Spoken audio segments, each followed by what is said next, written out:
Olá, boa noite Brasil.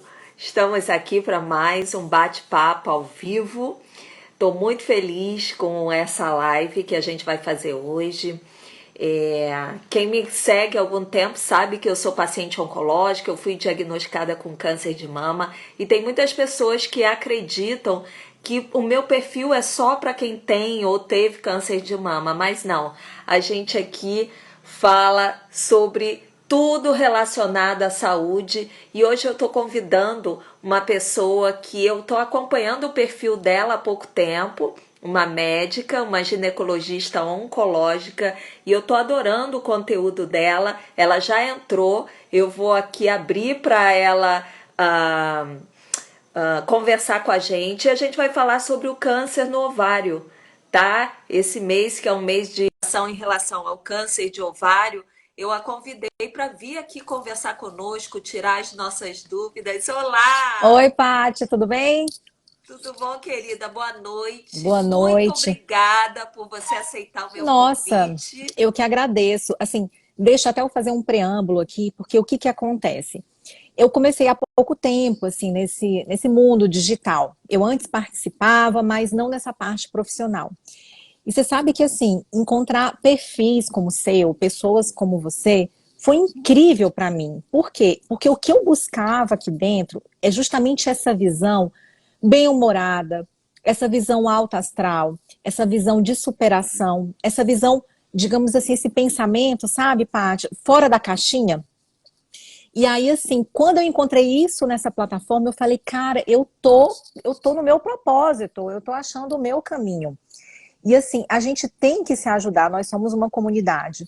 E eu acho que a gente vai ter outras oportunidades até para você falar, contar a sua história. Eu, de certa Com forma, certeza. vivi a oncologia, vivo não só na parte profissional, mas vivi na parte pessoal, né? Assim, minha mãe teve câncer de mama. Enfim, depois eu te conto a minha história, né? Que também eu A também gente sou. quer saber tudo. Vou contar tudo para vocês, mas é porque o assunto é tão longo que seria assunto para uma outra live. Mas eu também Aham. tenho né, uma história, não de câncer de mama, mas de uma alteração genética de alto risco. Então, já me submeti à cirurgia. Em um momento oportuno, a gente vai falar sobre tudo isso. Mas, enfim, eu acho ótima oportunidade da gente estar aqui juntas, falando e discutindo, e sempre com essa visão, né? Essa visão mais leve das coisas, né? E Claro. positiva. E positiva, é É o isso que eu aí. sempre falo. É claro que não é fácil, a gente não está aqui para romantizar a doença. Com Ah, certeza. né? Não é isso.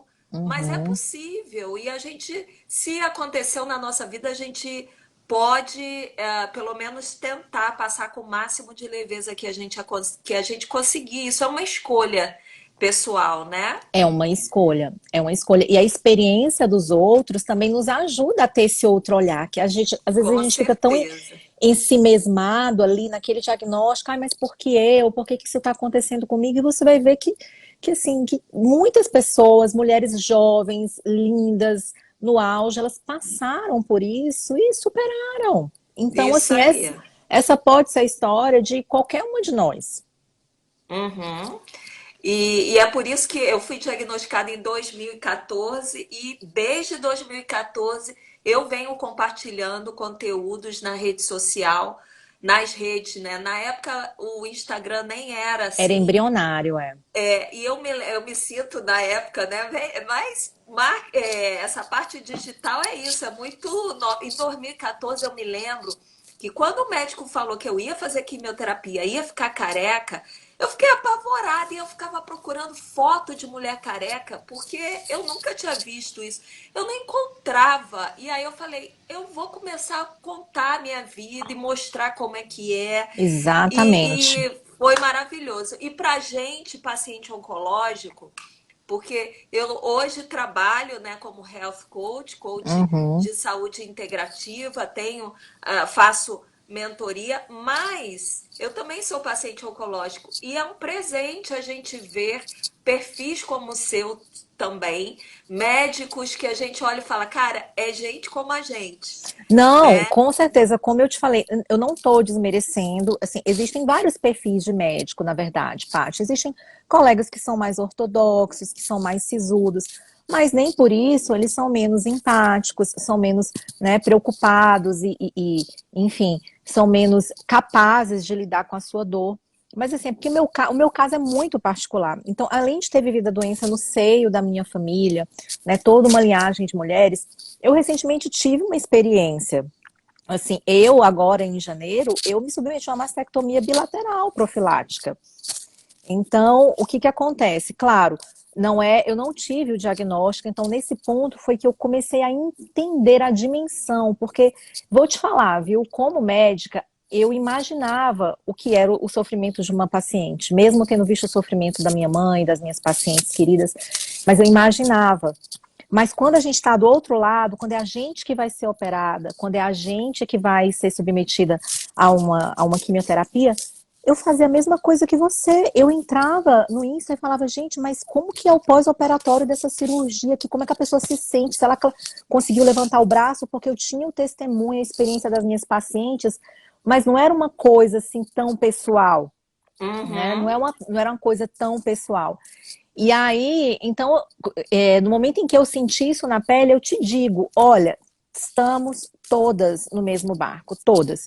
Não importa, você é médica, você é um oncologista, diante de um diagnóstico, diante não só desse, mas de uma outra doença crônica, qualquer coisa que vai exigir uma intervenção, enfim, no seu corpo, mexe muito com a gente. Então, assim, para Verdade. mim foi uma experiência transcendental. Assim, eu hoje eu sou um ser híbrido, sabe? Eu tô meio que nos dois lados, assim. E isso, para mim, em nenhum momento, pelo contrário, foi uma força, assim, dentro de mim, porque eu agora sei exatamente o que que é. E mais do que nunca Uhum. eu quero ajudar, entende? Mas, enfim, Então, é... olha, a gente já começou, né? Eu vou te pedir primeiro para você se apresentar para a minha audiência. As pessoas estão entrando aí, sim, mas já sim, tem uma galerinha. Falar um pouquinho do seu trabalho antes da gente começar a falar tá. sobre o câncer de ovário. Vamos lá. Olha só, eu sou médica, a minha formação primária é em cirurgia geral. Eu fiz residência em cirurgia geral aqui em Brasília, no Hospital de Base. Depois eu me especializei em cirurgia oncológica no Hospital de Câncer de Barretos. Então, dentro desse mundo, desse universo da cirurgia oncológica, eu me voltei para a área de neoplasias femininas, mama e ginecologia, que é o que eu mais faço hoje. Então, eu ainda trabalho, ainda não, gosto, trabalho e pretendo trabalhar por muito tempo na Secretaria de Saúde, no maior hospital oncológico aqui de Brasília. Lá eu cuido de todos os tipos de neoplasia. É um SUS, né? Então, é câncer de estômago, ovário, câncer de intestino, enfim. Então, por isso que no meu Insta você vai ver um conteúdo bem genérico, né? Voltado principalmente para prevenção em câncer de uma forma geral, porque isso reflete um pouco da minha atividade lá. Também sou médica da Polícia Militar aqui do Distrito Federal, e lá eu também faço tudão.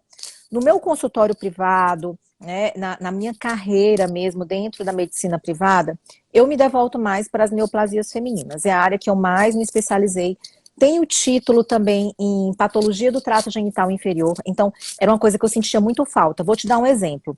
Minhas pacientes O câncer. que é isso? Menina, Patologia do trato genital basicamente inferior. é ginecologia, é o ginecão.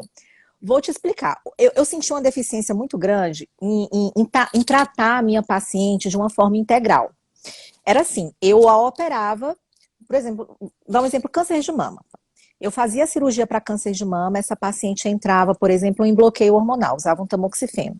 Então, a paciente entrava numa menopausa, começava a ter um ressecamento vaginal, começava a ter sintomas geniturinários, sintomas ginecológicos. Aí eu não tinha aquela desenvoltura, aquela autonomia para tratar. Eu falava, então eu vou te encaminhar para um ginecologista geral. Eu falei, bom, isso não tá legal. Eu quero que a paciente chegue aqui e eu consiga tratar ela por inteiro.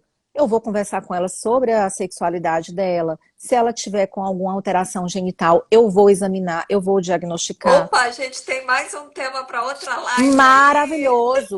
Se ela teve um câncer de colo uterino, eu vou ficar acompanhando ali a vagina para ver se não teve uma recidiva. Então, para isso, depois eu fiz uma pós-graduação nessa área de ginecologia, porque o cirurgião, ele não tem essa formação. tá? Em Entendi. ginecologia. Então, Para clinicar, no caso. exatamente, para fazer procedimentos ambulatoriais em ginecologia. Então, fiz uma pós-graduação em São Paulo, fiz uma prova de título, dificílima, fui lá, fiz a prova. Então, hoje, fui aprovada. Então, hoje eu tenho um título em PTGI. Então, o que a paciente tiver dentro da esfera ginecológica, né, eu sou habilitada a tratar, que era esse meu objetivo, ter um consultório e deixar a minha paciente redondinha. Então, essa sou eu, né? Então, uma médica que trata de neoplasias femininas, basicamente, mas que circula em todo o mundo da oncologia. Maravilha! Uhum. Olha que espetáculo, meninas que estão chegando. Ah, então, a gente definiu o nosso tema da aula. Esse mês é um mês de prevenção, de São, conscientização ao câncer do ovário. E normalmente câncer de útero, câncer de ovário, por que que é diagnosticado tão tardiamente?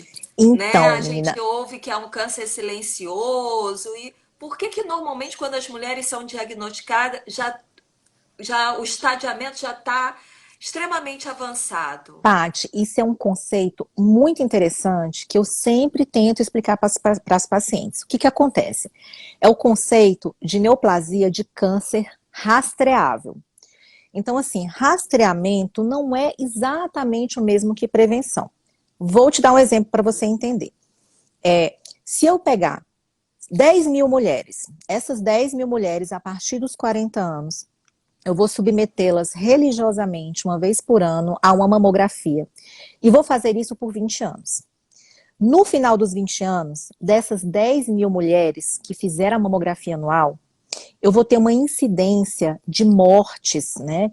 E de sequelas, enfim, de morte por câncer de mama e de incidência menor do que naquelas 10 mil mulheres que não fizeram a mamografia.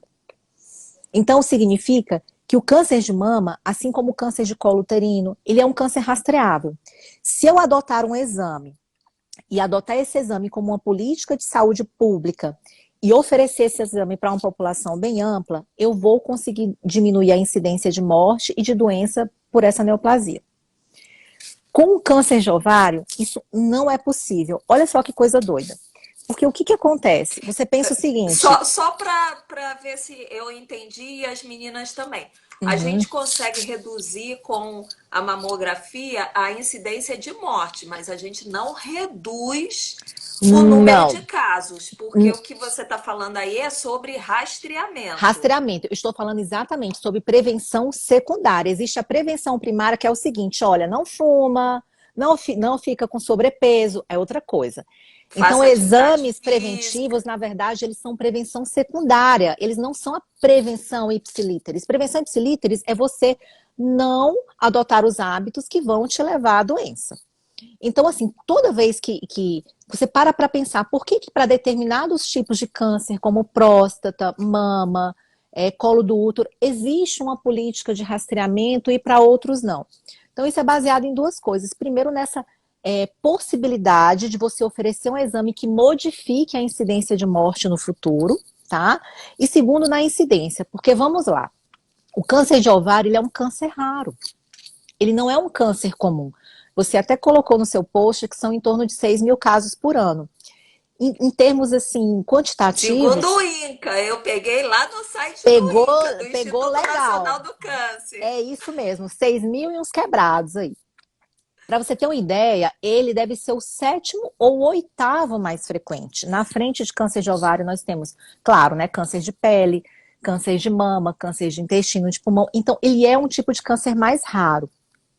Então, por ser um câncer mais raro e por não ter um exame que consiga rastreá-lo, o que acontece?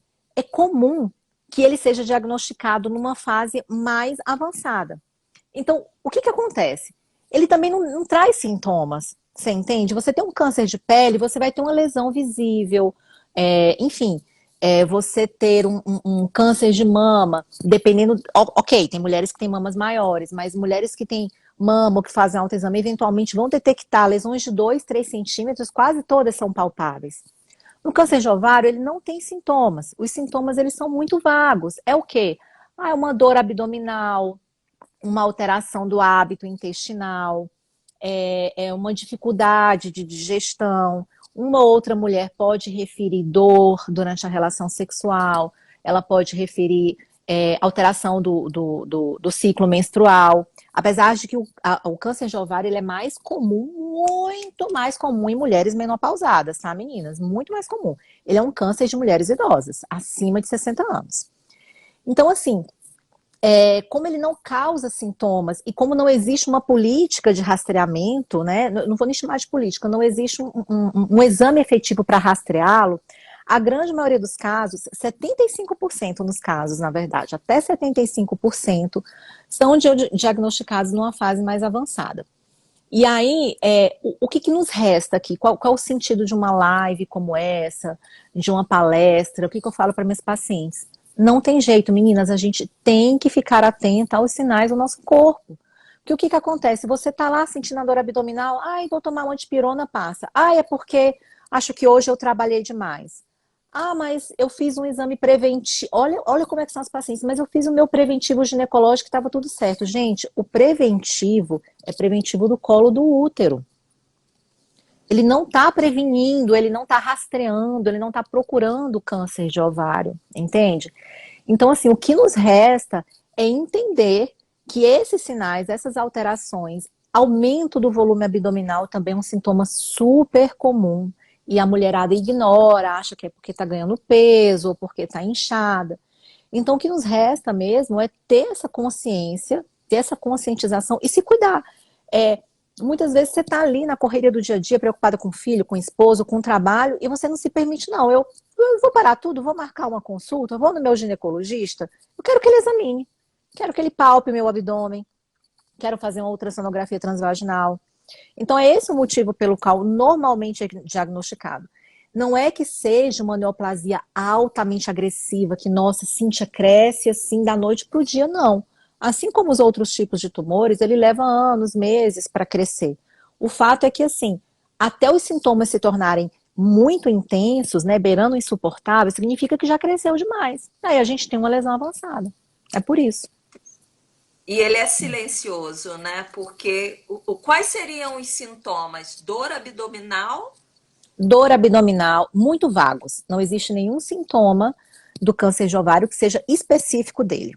Então, você vai ter dor Olha, abdominal, aumento do volume abdominal, você pode ter desconforto na relação sexual, alterações digestivas, constipação, mas também pode ser alteração do hábito intestinal. Você pode tanto ter o intestino solto quanto o intestino preso.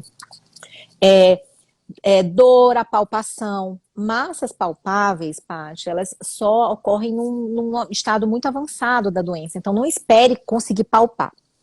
E uma coisa, falando de palpação e de tamanho e de sintomas, eu queria falar sobre uma coisa que é muito interessante.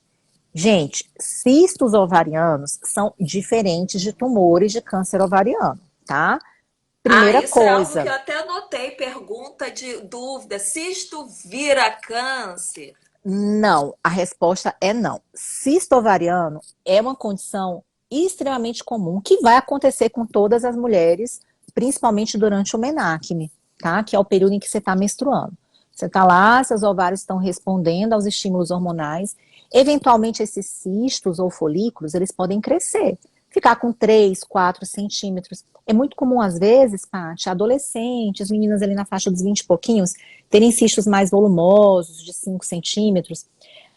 Mas isso não é câncer. O cisto, por definição, que é aquela lesão que só contém líquido, ela não é câncer, tá? Quando que eu vou suspeitar? Quando que o câncer vai entrar no diagnóstico diferencial? Quando você tem um componente sólido ou o cisto se torna complexo. Então, o cisto complexo é aquele que é uma mistura de sólido com líquido.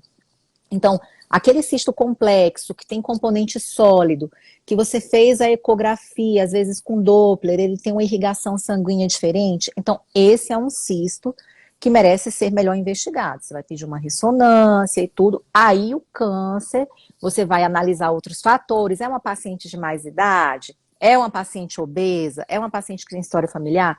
Aí você coloca o câncer de ovário dentro das hipóteses diagnósticas, porque ainda pode ser endometriose. O que tem de endometriose, de paciente que chega no meu consultório, é câncer de ovário, tá aqui o câncer de ovário e é endometriose. Ainda tem esse grande diagnóstico diferencial que a endometriose é uma situação super comum, mega comum, você ter massas ovarianas ali, né? E a Uhum. endometriose. Então, cistos ovarianos também não te predispõem a ter câncer no futuro. Nossa, eu tenho um ovário policístico, meu ovário já é doente. Então, nada disso, tá? O que que Então, nos predispõe a ter um câncer de ovário? olha, primeira coisa, o que mais, se for para escolher um fator que mais vai te predispor a câncer de ovário é a genética. Lembra do BRCA? Você deve saber isso de cor e salteado, que você Uhum. estuda bastante câncer de mama. Então, a gente tem as mutações BRCA1 e BRCA2. Então, quando a gente analisa todas as mulheres que tiveram câncer de mama, ali uns 5%, bem menos de 10%, vão estar relacionadas a essa mutação do BRCA. Com o ovário, a proporção é bem maior. Então, a proporção de pacientes com câncer de ovário que tem BRCA1 ou 2 é em torno de 15 até 18%. Então, uma história familiar para câncer de ovário hoje é um dos maiores fatores de risco, tá? BRCA1 é o que tem o maior risco, em torno de 45% de risco durante a vida de você ter um câncer de ovário, e BRCA2 em torno de 25%. Por isso que a Angelina Jolie também, né, acho que ela tirou também os ovários, né? Uma É. coisa interessante para a paciente entender, quando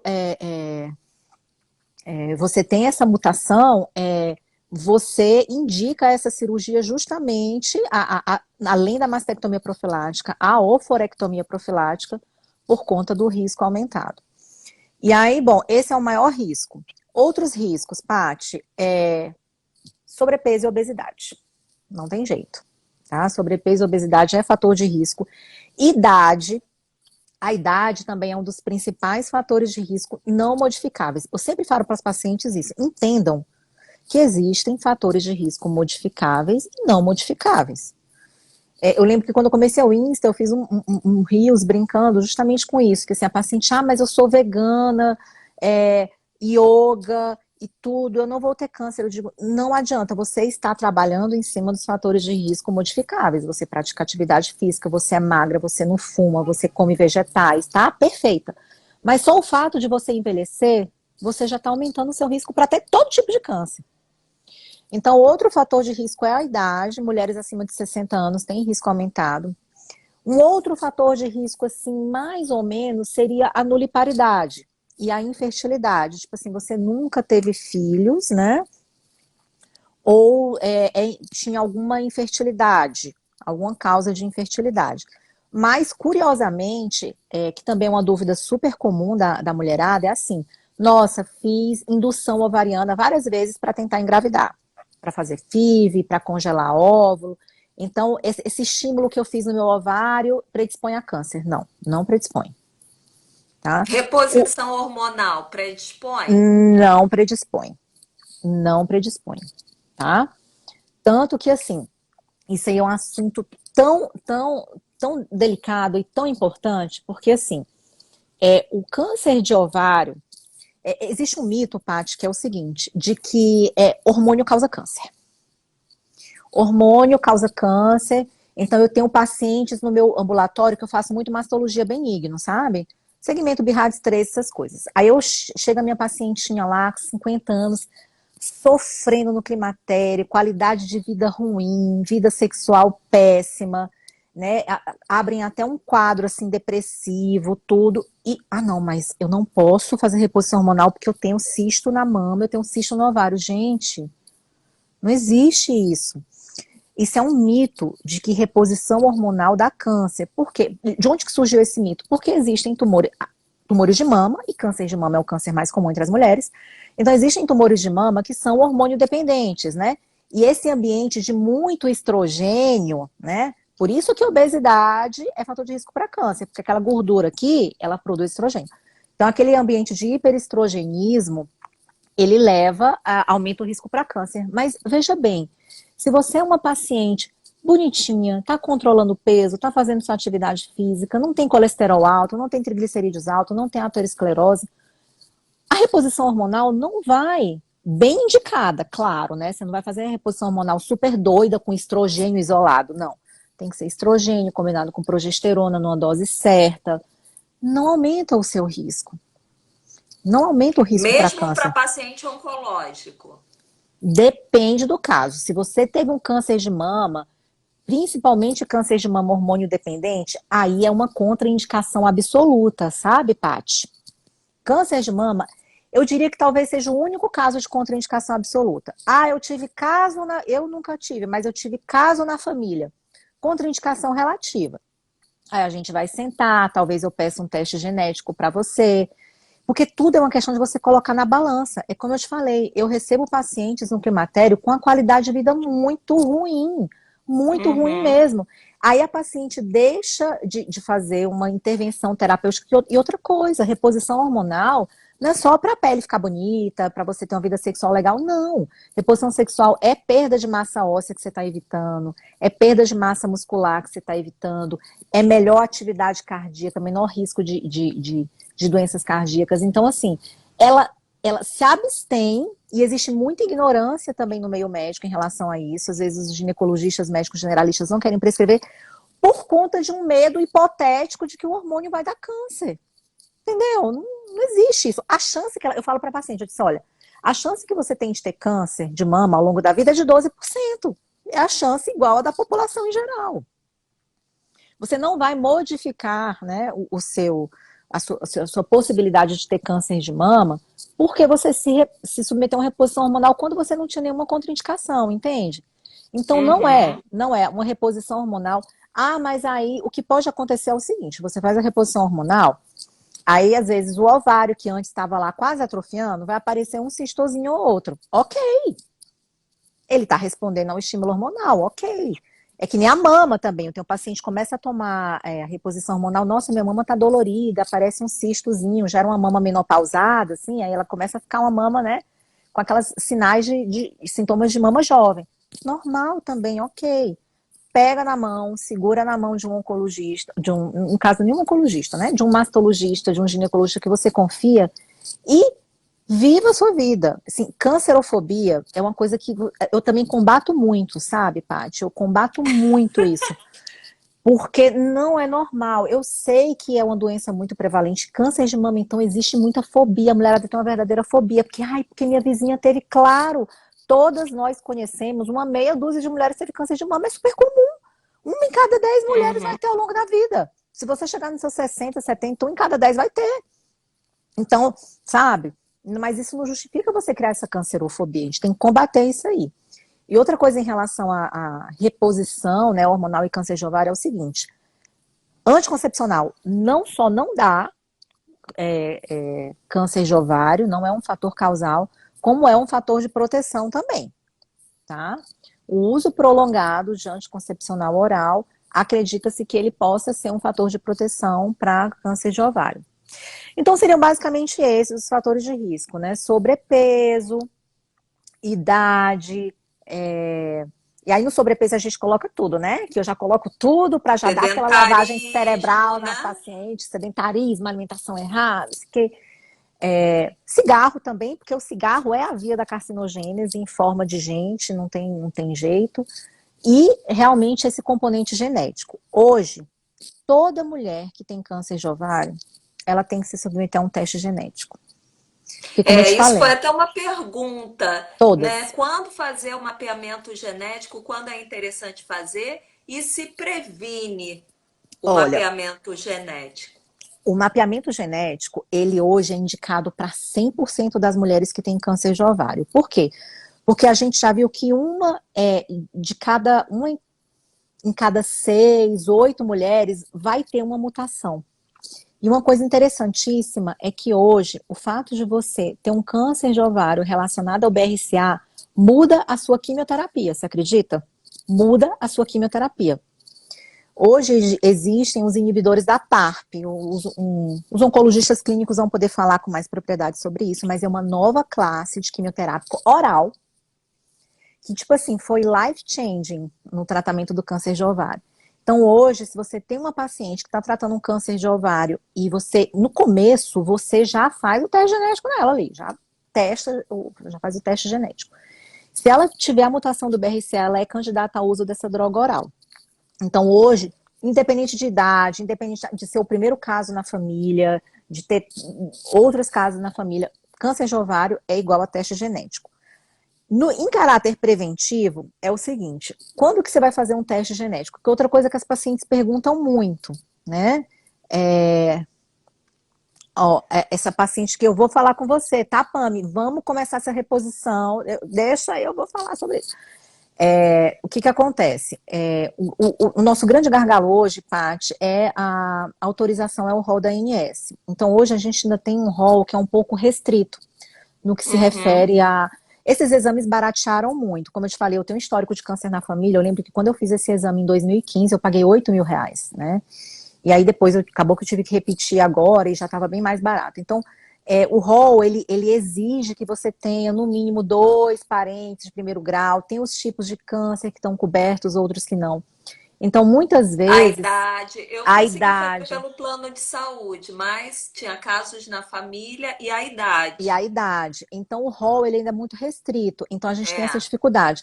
Se você hoje não tem câncer e você tem casos na família, eu vou te dar mais um exemplo comigo, né? Então, assim, quando eu eu quis fazer o teste, a minha mãe, ela tinha falecido. Então, assim, o convênio não ia cobrir. Entende? Não ia cobrir, porque foi um caso só na família. E, assim, o caso índice, que seria a pessoa que foi acometida, não foi documentado. Então, não dava para cobrir. Então, tem muito isso. A paciente, ela tem um caso na família que ela não documentou. Aí, o que eu oriento? Eu falo o seguinte, olha, a primeira coisa que você tem que saber, antes de você fazer um painel genético, é se aquele caso da sua família, aquele seu parente próximo, aquela sua mãe, sua irmã, se ela é ou não mutada. Se ela for mutada, aí você faz. Sabe? Então, parte daí.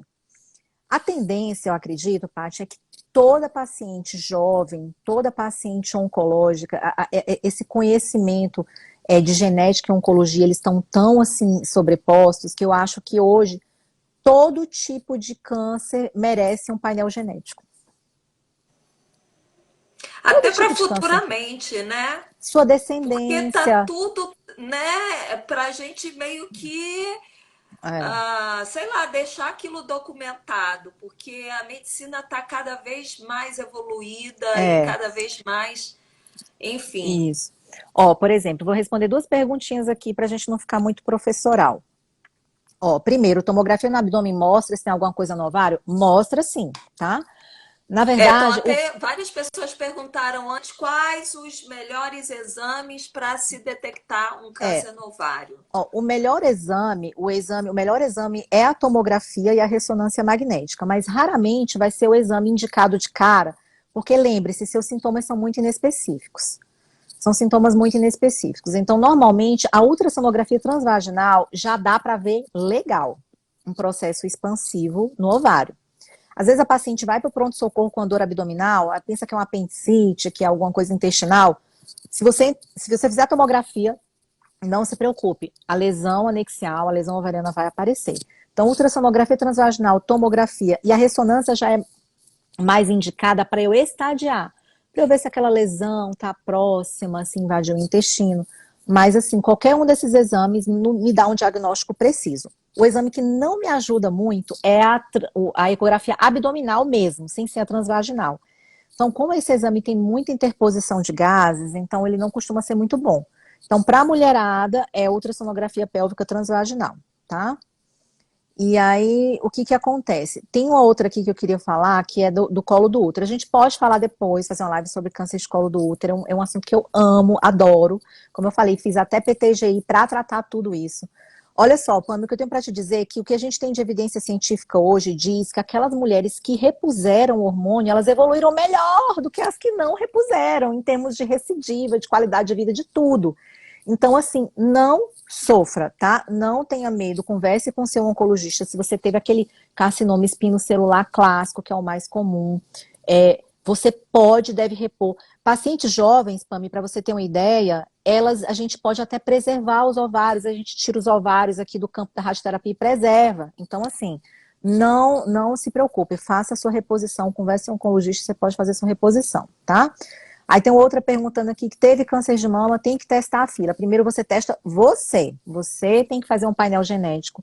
O geneticista tem que avaliar qual o painel genético indicado para você. Se o seu painel genético vier positivo, você testa a sua filha. Outra coisa interessante, gente, em termos de genética, é o seguinte: você só pode testar seus filhos depois dos 18 anos, tá? É um assunto polêmico. Por exemplo, tem mutações, Paty, tipo P53, que são trágicas. São muitos tipos de câncer que podem se desenvolver na mutação do P53 em pacientes muito jovens. Mas você não pode testar antes dos 18. É uma questão legal, tá bom? E aí, bom, então a gente estava Interessante, falando. não sabia. Tem isso, tem essa questão ética envolvida, tá? Os geneticistas, eles falam muito nessa pauta.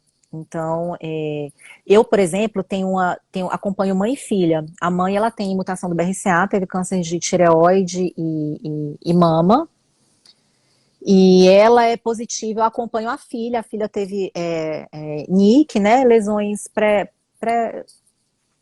inflamatórias do colo do útero, e ela não fez, ela tem 31 anos, ela falou, não quero fazer o teste. Eu falei, não, tô contigo, quando você estiver preparada para fazer, você faz. Tá? Porque a chance de você ter, você sabe qual é a chance? Quando você tem a mutação de você passar para o seu descendente, você sabe qual é? Não. 50%. Meio a meio. Tá? São heranças geralmente autossômicas dominantes, então a chance é meio a meio. Mas, bom, vamos voltar aí para o câncer de ovário. Então, assim, gente, o câncer de ovário é fácil de detectar nos exames, ele não é misterioso. O difícil é a pessoa procurar o atendimento médico. Você entende? Porque os sintomas são muito vagos. Você procurou um atendimento médico, fez um exame de imagem, vai aparecer. Vai aparecer. Aí o médico vai olhar aquela imagem, é um cisto, é um nódulo, é uma massa, e daí vai seguir a investigação, tá bom? Que mais, menino? Doutora, Vai outra perguntando aí. pergunta que fizeram e eu anotei. HPV aumenta o risco? Nada, tá? HPV, ele está relacionado ao câncer de colo uterino, tá? Só e somente. E alguns tipos de câncer de cabeça e pescoço, câncer de canal anal, tá? Não tem relação. Câncer de ovário, não, o HPV ele não compromete o ovário, tá? E outra coisa, as lesões induzidas pelo HPV, graças a Deus, elas são facilmente rastreáveis com o corpo citológico.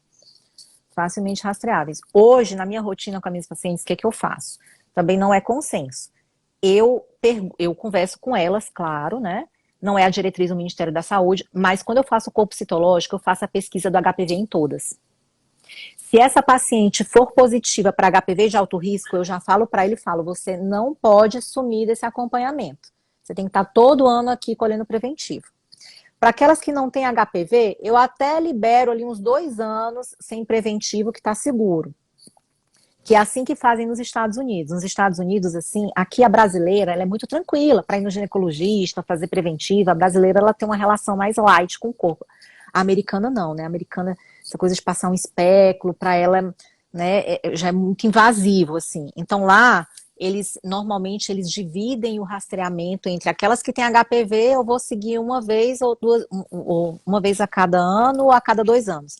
E aquelas que não têm HPV de alto risco, porque é virtualmente quase impossível você ter um câncer de colo uterino sem ter HPV. Isso aí também é outra coisa que eu já dei várias aulas sobre. É impossível. Então você pode ficar até 2, 3 anos sem fazer preventivo que não vai virar. Claro, tem um ou outro tumor fora da curva que pode surgir fora da HPV, pode, mas é 1 em 1 milhão. A maioria está relacionada a HPV. E aí, que mais? Câncer de endométrio, esteroscopia, sou menopausada, tenho que fazer reposição, fiz histerectomia total. O câncer de endométrio. Bom, o câncer de endométrio, você pode fazer reposição hormonal. Agora sim, meninas, é o seguinte, existe uma janela de oportunidade para a gente fazer reposição hormonal, sabe? Para você ter esses benefícios. Uma ginecologista vai poder falar sobre isso, ou endocrinologista ginecológica, com mais propriedade, tá bom? Vamos supor que você teve câncer de endométrio com 50, 60 anos, você já estava ali há 10, 15 anos menopausada, então assim, não tem sentido eu dar reposição hormonal. Para a mulher que já teve a neoplasia ginecológica na pós-menopausa, não tem porquê. Geralmente a reposição hormonal são para aqueles tumores pré-menopausa. tá bom? Isso é um conceito aí. Acho que a gente depois vai ter que fazer uma live sobre isso, porque a Ou mulherada tem já muito, tem várias aqui. já tem Ó, a muita Teca tá dúvida. perguntando sobre os tipos, quais são os Oba, tipos de tratamento vamos do lá. câncer no ovário? Essa parte eu adoro. Então é isso, olha, câncer de ovário, a espinha dorsal do tratamento do câncer de ovário é a cirurgia.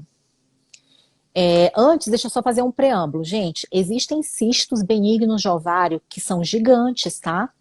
Então, ovário é uma coisa muito interessante, é que assim, tamanho não é documento. O que define se uma doença do ovário ela é avançada ou não é o fato dela ter extravasado do ovário para a trompa, para o útero, para os outros órgãos. Eu posso ter uma neoplasia até benigna de ovário de 20, 30 centímetros. São os cistos adenomas gigantes. Assim, a paciente literalmente grávida, parte de 9 meses, assim, um abdômen assim, Eu já gravídico. vi, eu já vi. E é benigno. Ou então, quando é maligno, é estadio 1A.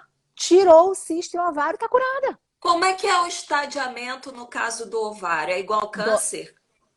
De Na mama, verdade, perdão. não é. Estadiamento Não é. um, 2. Sim, esse daí é 1, 2, 3 e 4, com diferença que o ovário tem um A, um B, um C, 2A, 2B, 2C. Mas assim, o que ele é diferente de mama e dos outros tumores? Que não, você vê que mama é assim, até 2 centímetros, né? De 2 a 4 centímetros. Ovário não tem tamanho. O ovário, o que importa é se a lesão, as células neoplásicas, elas extravasaram do ovário para outros órgãos. Então, eu posso ter, como eu estou falando para vocês, uma lesão de 10 centímetros. E ela está restrita ao ovário, acabou. Tirei o ovário, está curada. E Não assim, se for... precisa nem fazer químio, não precisa fazer Não nada. precisa. Quando que precisa fazer químio no câncer de ovário? No estadio 1C, que é quando você tem uma doença restrita ao ovário, mas que a célula extravasou da cápsula. Pluf, ela vazou do ovário. Você conseguiu ver que tem células soltas ali no abdômen.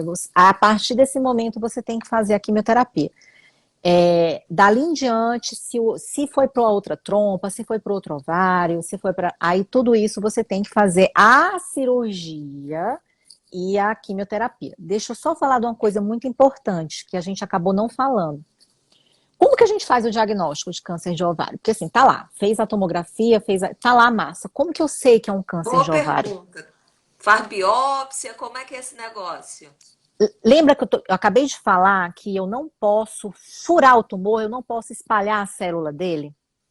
Então, o problema do câncer de ovário, diferente do câncer de mama, eu vou lá e faço uma biópsia por agulha. Câncer de pâncreas, eu vou lá e faço uma biópsia com agulha. Eu não posso fazer biópsia com agulha do ovário, porque eu vou transformar um tumor que é o 1A em um C. Eu vou piorar o prognóstico da paciente. Então, o diagnóstico do câncer de ovário, ele sempre é cirúrgico. Ah, Cíntia, mas eu vou fazer o marcador CA125 do câncer de ovário, deu 4.000 e lá vai. Não interessa. O marcador de ovário, ele não é específico. O marcador de ovário, ele marca também doença do peritônio. Então, por isso que eu vejo muitos colegas médicos solicitando, vamos fazer exame de rotina, vamos, então pede o marcador de ovário aí. Gente, não funciona, não façam isso. Porque vai vir alterado, porque você rompeu um folículo na ovulação, vai vir alterado porque de repente é uma paciente fumante, fumou um cigarrinho ali na balada, e você vai pirar e não é câncer de ovário. Então, o marcador, ele só tem valor para você acompanhar a paciente que você já sabe que tem câncer de ovário e que você já tratou. Então, para dar o diagnóstico de câncer de ovário, eu tenho que operar essa paciente. Tem que operar. E aí, na hora de operar, eu tenho 2 vias de acesso. Eu posso fazer por laparoscopia, que óbvio é o melhor, né? Menos invasivo, ou eu posso fazer com cortezinho, via aberta. Aí vai depender, Paty, do tamanho da lesão dela no ovário, porque lembra, eu não posso estourar aquela lesão. Então, às vezes, eu acabo tendo que fazer uma incisão, porque eu não posso espremer, estourar a lesão e tirar ela pelo umbigo. Tá? E outra coisa muito importante no diagnóstico de câncer de ovário é o seguinte: essa cirurgia você tem que ir esperando 3 possíveis resultados. O patologista tem que estar do meu lado no centro cirúrgico. Tirei a massa ovariana, vai para o patologista. O patologista vai dizer, Cíntia, é benigno, acabou. Não preciso nem tirar o restante do ovário, vamos para casa. Ele vai me dizer, é maligno? Se for maligno, aí eu já discuti com a paciente. Se for uma paciente já com prole definida, já menopausada, eu normalmente já tiro tudo. Tiro útero, anexos, trompas e faço as biópsias. Essa é a cirurgia indicada. E se for uma E paciente se for jovem uma paciente jovem? que quer preservar a fertilidade, menina, aí é uma situação mais complexa. Se for uma paciente que deseja preservar a fertilidade, eu tô segura, estadio 1, lesões restritas a um ovário, eu tô segura para tirar só um ovário e manter o outro. Teve um caso muito lindo que uma colega minha do Sírio-Libanês fez aqui, em que era uma paciente que ela tinha uma neoplasia bilateral de ovário. Então, o que é que ela fez? Ela induziu a paciente como se fosse uma fertilização. E aí, antes de tirar os ovários, ela pescou todos esses óvulos e congelou. Então, assim, quando é um paciente que deseja preservar a fertilidade, você tem que estar numa equipe multidisciplinar, geralmente com equipe que mexe com fertilidade, porque você pode abordar, né, fazer já um congelamento de óvulos antes de abordar definitivamente a lesão, tá? E aí, bom, então o tratamento ele é cirúrgico. Então, o princípio do ovário é você citorreduzir. O que significa citorreduzir? É você tirar o máximo de células possíveis do câncer de ovário. E essa citorredução, ela pode ser ótima ou subótima. Ótima é quando eu olho assim, tipo, não ficou nada de câncer de ovário, tá tudo ótimo aqui. Às vezes, Paty, isso não é possível. Às vezes eu tenho uma paciente que tem implantes em outros órgãos, que tem muitos linfonodos, que se eu for entrar para fazer uma cirurgia para tirar tudo, ela corre risco de vida, vou ter que ressecar vários órgãos. Para essa paciente, a gente associa uma quimioterapia. E a boa notícia é que a quimioterapia, o câncer de ovário, ele responde super bem à quimioterapia. Ele é o que a gente chama de câncer quimiosensível, tá? E aí, o que que acontece? Tem um colega meu aqui falando, robótica. Fui diagnosticado com esse câncer de mama, posso ter no ovário também. Então, o que que acontece? Essa citorredução ótima, ela é a chave, ela é o cerne do tratamento. A quimioterapia, ela tem uma função complementar. E a boa notícia é que, assim, é incrível. Você pega literalmente abdômenes congelados, daqueles que, assim, quando eu vou biopsiar, eu mal consigo chegar nos ovários, de tanta massa que tem. E aí, depois da quimioterapia, eu tenho muito pouco ou quase nada. Aí, aquilo que sobrou tá fácil de tirar, tá fácil de operar. A gente chama de resgate, né? Tá fácil de eu resgatar cirurgicamente essa paciente. Isso também é um conceito que é típico de ovário, que é chamada cirurgia de intervalo. É aquela cirurgia em que você coordena, né, com a oncologia clínica e no momento oportuno, após a resposta à quimioterapia, você vai lá e faz a cirurgia ótima, em que você reduz por completo, tá? E Isso aí, no caso quando o câncer já está muito avançado, porque aí é feito primeiro a químio primeiro a para químio, diminuir. Ok. primeiro a químio. Assim, o que que E acontece? câncer no ovário faz rádio ou Não, não? não faz rádio. É só É, cirurgia e E a quimioterapia. quimioterapia. Tem uma outra modalidade de tratamento que é o seguinte: por que que o câncer de ovário ele dá aquela barriga d'água? Por que que ele tem uma paciente falando, tenho nódulos no peritônio? Por que que ele espalha para o peritônio com essa facilidade? Na verdade, assim, qualquer câncer abdominal, ele pode, de órgãos abdominais, ele pode dar metástase para o peritônio. Mas, por exemplo, colo uterino, ele não dá metástase para o peritônio, é muito raro. E o de ovário é super frequente. Por quê? Porque a célula do ovário, os tumores ovarianos geralmente são tumores epiteliais. E a célula epitelial do ovário, ela é muito parecida com a célula que reveste o peritônio, com o epitélio que reveste o peritônio. Tanto que em alguns casos você nem sabe se é um tumor primário de ovário ou um tumor primário de peritônio. Você presume que é ovário porque ovário é muito mais comum que peritônio. Mas o tipo de célula é muito semelhante. E aí, por isso, que ele tem essa capacidade, né, de se espalhar, né, sobre as superfícies dos órgãos, que é muito maior do que quando comparado com outros sítios primários. Então, assim, mas responde bem a quimioterapia. E existe uma outra modalidade de tratamento, Paty, que é um pouco polêmica, né? Então, dentro aqui da oncologia, existem os que acham que é legal, tem outros que acham que não, que é a quimioterapia intraabdominal, quimioterapia hipertérmica. O que é isso? É assim, você tem um câncer de ovário com metástase no peritônio. Então, seu oncologista começou a fazer sua quimioterapia para enxugar a sua doença. Sua doença está mais enxuta. Tem pouca doença no peritônio, tem pouca doença nos ovários. Quando eu for te operar, junto com a cirurgia, depois que eu ressecar tudo, eu vou instilar no seu abdômen uma quimioterapia, igual a quimioterapia que a gente coloca na veia, né? Cisplatina, enfim. Vou instilar uma quimioterapia em altas doses, com o uso de um aparelho, como se fosse um aparelho de circulação extracorpórea. E aí, o que se acredita? Que aquela quimioterapia circulando ali no abdômen, ela vai lavando o peritônio, lavando a superfície dos órgãos, vai causando um efeito citotóxico mesmo ali, né?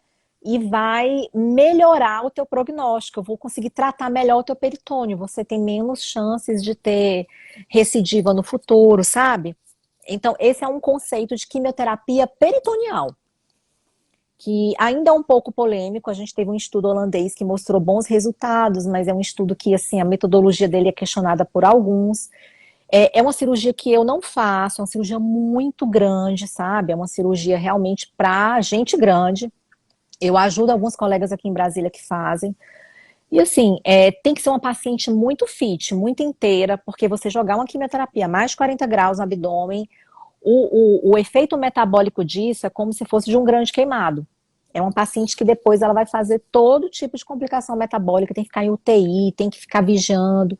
Então, é um tratamento de exceção. Mas só para vocês saberem que é um recurso terapêutico que existe também, tá? Muito interessante.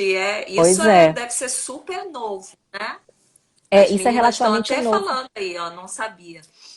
Pois é. E aí tem uma perguntando, câncer do colo do útero já foi falado. Hoje a gente está falando mais de câncer de ovário, acho que é Rosimeire. Mas o que a gente falou de câncer de colo do útero é que ele não é um câncer relacionado à exposição hormonal e que normalmente as pacientes que têm câncer de colo uterino, que são mais jovens, né, tiveram na pré-menopausa, elas podem repor hormônio, tá? Foi isso que a gente falou sobre câncer de colo uterino, mas depois a gente fala mais. E aí, assim, outra coisa em relação ao câncer de ovário é que, assim, infelizmente, porque assim, quando você trata um câncer de ovário avançado, você está tratando não só os ovários, você está tratando toda essa superfície peritoneal, que eu tô te falando, né, Paty? Então, ele tem uma tendência a ser um câncer recidivante. Ele tem essa característica, tá? Ele responde bem. A vantagem, né, assim, a boa notícia é que, assim, como ele responde bem à quimioterapia, essas recidivas que porventura acontecem dentro de 1 ano, 2 anos, elas podem ser resgatadas com mais quimioterapia e eventualmente com uma nova cirurgia, tá bom? Então, esse é outro conceito que, nossa, mas voltou, agora acabou. Não, não acabou não. A gente começa tudo de novo, vai responder de novo. A gente, se for o caso, corre atrás para operar de novo e você vai ficar livre de doença. E aí, vida que segue, tá? Maravilha. Meninas, mais dúvidas? A gente já está quase 1 hora aqui. Pois é, Uma falando mais que a aula nega do leite. Deixa eu ver se tem alguma fazendo coisa sobre aqui câncer de ovário. é. Acho que basicamente é isso mesmo, né? Se fosse para a gente é, algumas, né, take home message, alguma mensagem, Tenho gente, sentiu mais alguma uma coisa? pergunta aqui, mas eu acredito que você já respondeu. Se você quiser falar um pouquinho mais, mas uma pessoa que teve câncer no ovário, foi retirado ovário, útero, pode Ok. voltar? Olha, a chance de uma recidiva da doença depende do seu estadiamento. Se você foi tratada cirurgicamente, eu presumo que você com certeza tinha uma doença mais inicial. Você devia ter no máximo uma doença estádio 2 ou 3, ou seja, uma doença que não ultrapassou os seus órgãos pélvicos. Então, se você fez o tratamento cirúrgico adequado em momento oportuno, se você fez a quimioterapia adjuvante se indicado, a chance de você ter uma recidiva é muito pequena. As chances de recidiva, Paty, elas são maiores naqueles tumores que já são avançados ao diagnóstico. Porque o que que Uhum. acontece? Você até consegue uma remissão da doença, mas ela tem esse caráter recidivante. Doenças mais iniciais, elas tendem a ser controladas mesmo, e assim, você já sabe disso, né? A gente nunca pode dizer para uma paciente que o câncer dela não vai voltar. Eu já vi tumores Claro. estadio 1 voltarem depois de 10, 15 anos. E já vi E o pacientes que eu ia estadio. falar, perdão. Não, exatamente. Eu já vi pacientes que, assim, já com tumores de 5, 10 centímetros ao diagnóstico e que trataram e ficaram curadas. Né? Então, E o que eu ia complementar, o que você disse, é que nesse ponto, até como aí está na minha alçada, o uhum. estilo de vida que a pessoa vai levar daqui para frente também vai fazer bastante diferença, Ou se vai. Não, então, né? isso aí é bem associada. E é essa pegada, você sabe, Paty, assim, eu quero me dedicar a isso. Eu me considero jovem ainda. Essa condição, nessa questão da medicina integrativa. Eu quero que a mulherada, que os pacientes entendam que saúde é uma construção. Construção. Cada escolha que você Perfeito. faz hoje vai diminuir matematicamente, estatisticamente, as chances de você ter uma doença no futuro ou da sua doença Exatamente. voltar. E Você é o tem que que. ter um mindset de que você. Claro, a gente não tem um controle de tudo, a gente sabe disso, mas o que você puder fazer por você, gente, eu até Ai, imploro, como eu amo façam. ouvir isso. É, E vindo de entendeu? médico, porque infelizmente as pessoas falam, Paty, mas o meu médico falou que é vida que segue para eu continuar vivendo como eu estava. E Não. a gente é exatamente o Gente, que quem que você vai passar falou. por um Saúde câncer não é sem questão se de transformar? sorte ou de azar, Não, né? não é. É uma Saúde é algo construção. que a gente aprende, é algo que a gente Sabe? conquista, que a gente constrói. Enfim, Exatamente. isso, Ó, isso também tem um peso muito grande para você evitar uma nova recidiva. E muitas eu vezes não é super acredito colocado, como nisso. você mesmo falou, né? A questão do sobrepeso. Só para a gente encerrar, assim, vamos fechar esse raciocínio, essa questão da construção da saúde, que isso é uma coisa que, sabe, a gente tem que ser menos intervencionista. Gente, você não precisa de mais exames, você não precisa de mais remédios, você precisa de escolhas, de hábitos de vida. Então, isso é uma coisa que eu tento martelar e a gente vai conseguir, Paty, a gente vai conseguir. A gente vai conseguir colocar a mulherada no protagonismo. Eu queria responder 3 perguntas. Eu vou lembrando aqui, se eu não lembrar, vocês me falam. A primeira O pessoal pergunta, está voltando, está é entrando. uma pessoa que Ó, teve a câncer de Elizabeth está endométrio, agradecendo, falou que tirou várias é, dúvidas. as dúvidas. Teve uma paciente com câncer de Gente, quem endométrio que tem perguntou, dúvida, coloca aí, porque a gente vai responder mais umas perguntinhas e encerrar, que a gente já antes de está uma encerrar. hora nesse bate-papo. Verdade. Então, uma pergunta é, Maravilhoso, amei. menina, nossa, eu tô te falando, olha, esse Instagram me fez conhecer pessoas, é tudo de bom essa plataforma. Eu virei fã, Não, sou e eu fã fico número tão um. feliz quando eu vejo, graças a Deus isso está aumentando muito, mas quando eu fui diagnosticada em 2014, era muito difícil um médico falar da importância da alimentação, da importância da atividade física, de se manter o peso, e graças a Deus isso está mudando Não, bastante, a né? mentalidade está mudando. Então, assim, a gente tem que colocar a paciente, como eu te falei, nesse protagonismo, tá? Sair dessa posição. É uma coisa muito maniqueísta, sabe, Paty? Então, é o doente e o médico, ele é a vítima e o salvador. Então, não é isso. Então, as coisas não são assim. Claro, você vai ser cuidado, você vai ser amparado, mas você tem sua força também, você pode mudar a sua história. Então, isso é importante. Acho que Claro. a pessoa extrai muita força e significado desse lugar. Só respondendo uma pergunta, Márcia, câncer de coloca a sua endométrio. pergunta. Você Eu falou, acho me que foi a responde, por Márcia. favor. A gente Márcia, perdeu os comentários, é o meninas. Quem tem seguinte, dúvida tem que escrever. se você é do câncer de endométrio, o seu tratamento adjuvante está muito bem indicado. Porque o que que acontece? Quando você tem um câncer de endométrio que ultrapassa mais de 50% do miométrio ou que se estende para o colo uterino ou para a vagina, você tem que complementar a cirurgia com rádio e com braquiterapia, tá? Então, assim, a rádio e a bracterapia, elas são super bem indicadas e elas têm que ser feitas dependendo do estadiamento do câncer de endométrio, principalmente quando a doença se estende para o colo uterino, tá bom? Principalmente a braquiterapia é um tratamento chato, né? Uma radioterapia de cavidade, mas assim, vai mudar o seu prognóstico, vai fazer com que você fique livre da doença e que a doença não volte. Então, vamos fazer, pode fazer tranquila, tá bom? Uma outra pergunta, Mara, eu amo quando me fazem essa pergunta, é até que idade pode tomar a vacina da HPV? Gente, é o seguinte, a campanha de vacinação, ela é voltada para adolescente, por quê? Porque não iniciou a vida sexual, então quando você dá a vacina, a imunogenicidade, o efeito da vacina, a imunidade de rebanho é melhor. Na bula, eu acredito que a vacina ela vai até os 50, 60 anos. Só que o que eu aprendi convivendo com colegas ginecologistas, após que eu te falei, Paty, que hoje em dia a mulherada, 50, 60 anos, e tá vivendo vida sexual, nota 1000 ali, e namorando, e separando, e vivendo a vida. Então, assim, mesmo que você já tenha tido HPV, que você já tenha uma vida sexual, décadas de vida sexual, a gente acredita que a vacina do HPV, ela te protege contra formas graves do HPV e vão te proteger contra aquelas formas que causam verruguinha, né, aquela coisa. Então, assim, se você tem vida sexual ativa, converse com o seu ginecologista, porque você pode sim ser candidata à vacina contra o HPV. Você vacinando contra HPV, você não vai curar do HPV e nem vai precisar assim, não vai ser isentada do corpo citológico, mas ela vai ter benefício para você sim, tá? Então Que foi essa uma maravilha! pergunta. Essa também É. para mim é novidade, olha. Achei que era só para Uhum. adolescente. Na prática, Paty, minhas pacientes ali de 40 anos, na minha faixa etária, eu oriento tanto elas quanto os maridos a se vacinarem contra HPV, que também previne outras formas de câncer de cabeça e pescoço, tá? Uhum. Que eu lembro foi essa pergunta do HPV, do câncer de endométrio.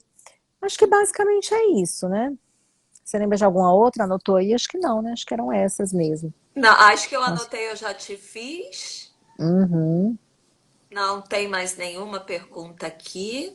Mas é isso. Tô vendo. Doutora, eu quero te agradecer Eu que te imensamente por essa agradeço. live Foi ótimo. maravilhosa, Nossa, esse o tempo passou que eu bate-papo nem vi. Foi esclarecedor. maravilhoso.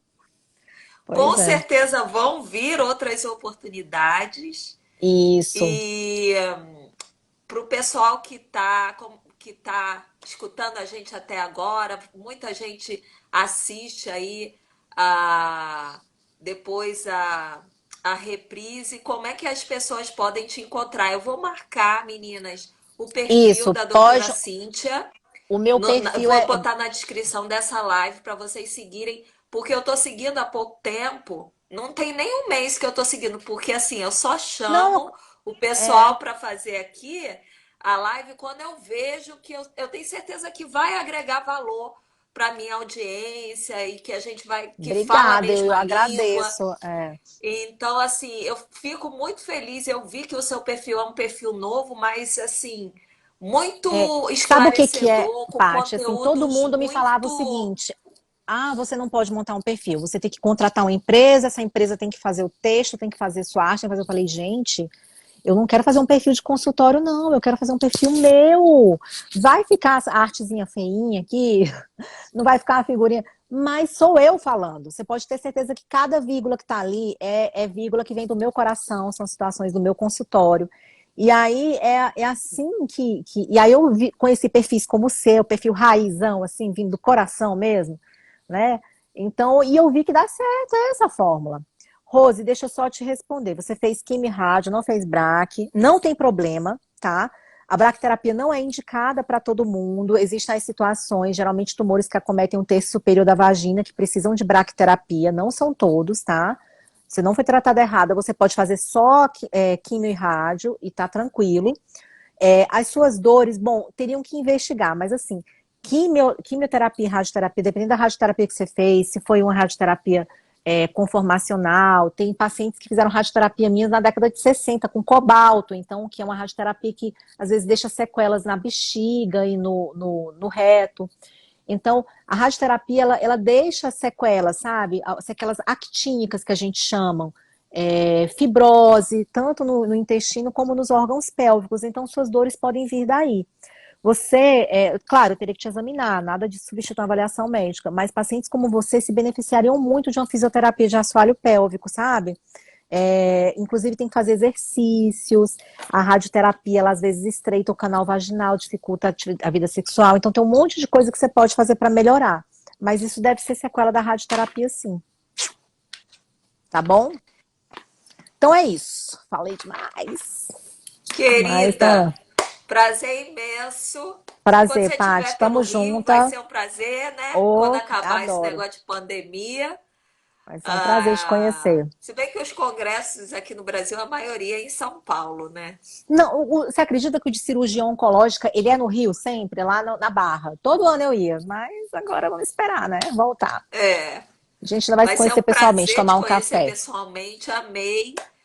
E se você quiser falar para as pessoas como te encontrarem, onde você atende, fica à vontade aí para falar. O Então, perfil da doutora Cintia eu vou colocar na descrição da live, tá, isso. meninas? Esse é o meu perfil. Como eu falei para vocês, estou começando agora, ainda estou montando o site, tudo. Pode me mandar mensagem por direct, inbox, comentário nos posts, que aí eu vou orientar vocês direitinho, tá bom? E ajudá-las na medida do possível. Eu não tenho nenhum receio em compartilhar conhecimento, tá? Em tirar dúvidas. Sei que nada de substitui consulta, mas a gente está aqui para se ajudar, tá bom? Maravilha.